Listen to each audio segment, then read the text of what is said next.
Hello everyone, welcome back. Today I'm talking about Bomb City, as promised. This is a movie from 2018, or I guess if you're counting film festivals, 2017.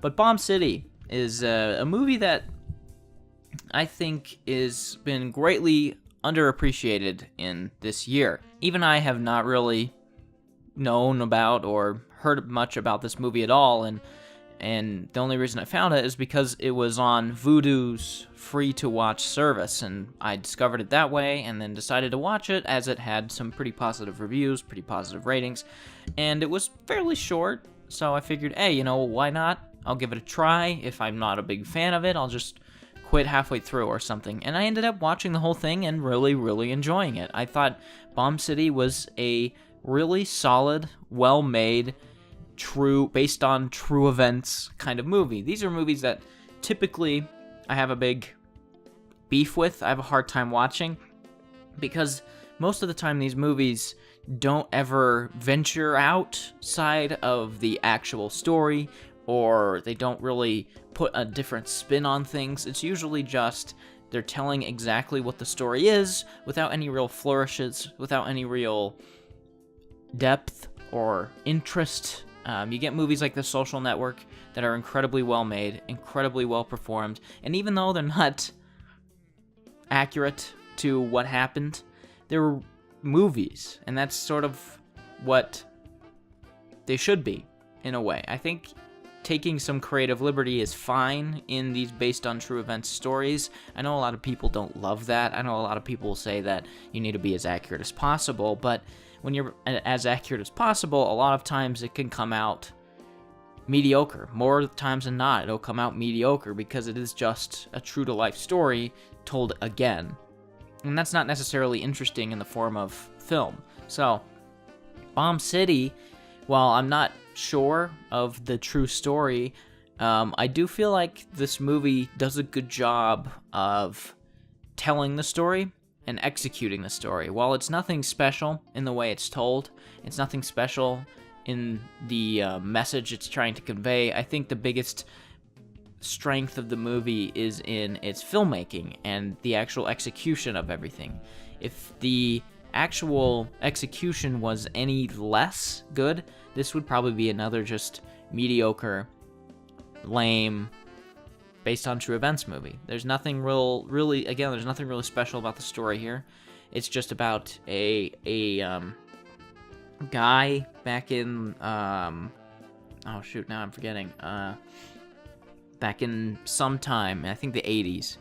And it was a guy in Texas who was a punk rocker, and all of his friends were punk rockers, so they definitely stood out in Texas, having big mohawks, leather jackets, anarchy, all this stuff.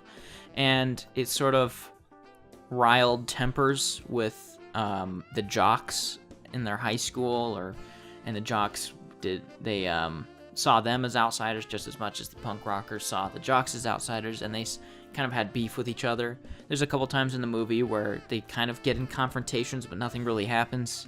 The high schoolers will throw bottles at them, and the punk rockers kind of lash back, but nothing really happens. And then towards the end, I don't really want to spoil anything because it is a true story, but if you don't know the true story going in, which I kind of feel like not many people do, it is a pretty effective little story, and the climax is, I don't want to say satisfying because it is pretty sad what happens, but it's rewarding in a sense.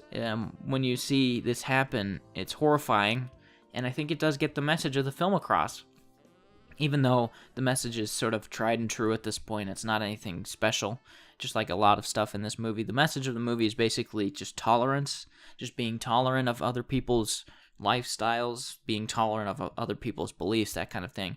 And it sort of lends itself pretty easily to this story that they have between the punk rockers and the jocks. It's just a pretty basic tolerance story. It's a pretty basic guy versus other guy and different ideals sort of clashing. It's not anything special in that regard, but again, the way it's executed sort of makes the whole movie. And like I said, the horrifying ending is what makes this message work. The movie doesn't really pull any punches.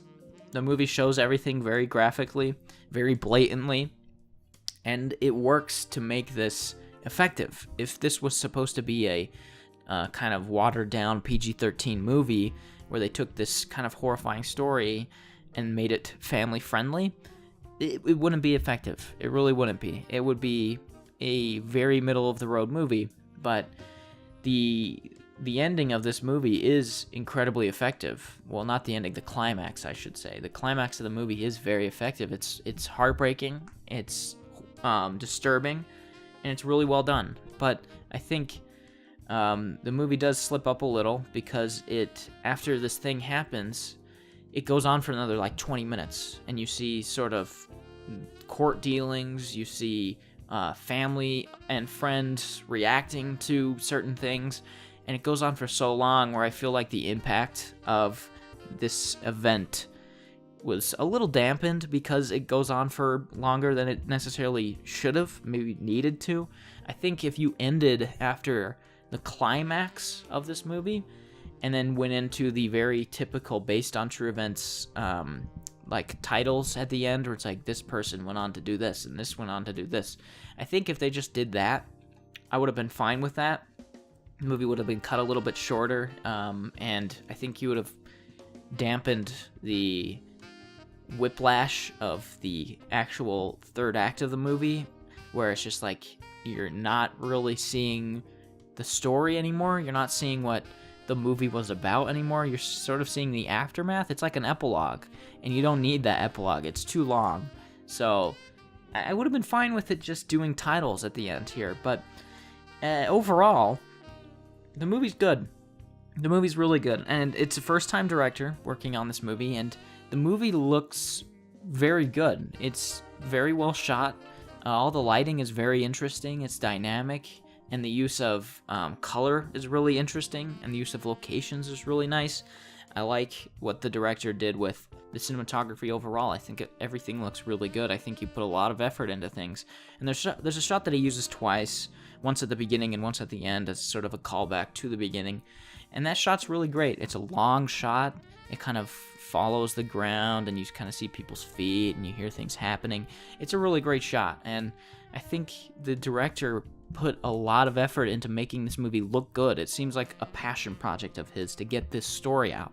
It seems like he is really passionate about this material, and it comes out in his directing style, it comes out in the performances, it comes out in the cinematography, it comes out in all the locations and all the mood, the atmosphere of the movie. I think everything from a technical perspective is pretty well done. There's a couple performances here and there that weren't the best because this is pretty low budget and there's not a big cast here. The star of the movie has only done like very minor side roles in some movies, but he does a great job. I think the lead character of the movie is actually excellent in this. It's like a completely different character than who he is, and it's very transformative of him. So I really liked his performance. I really liked most of the performances.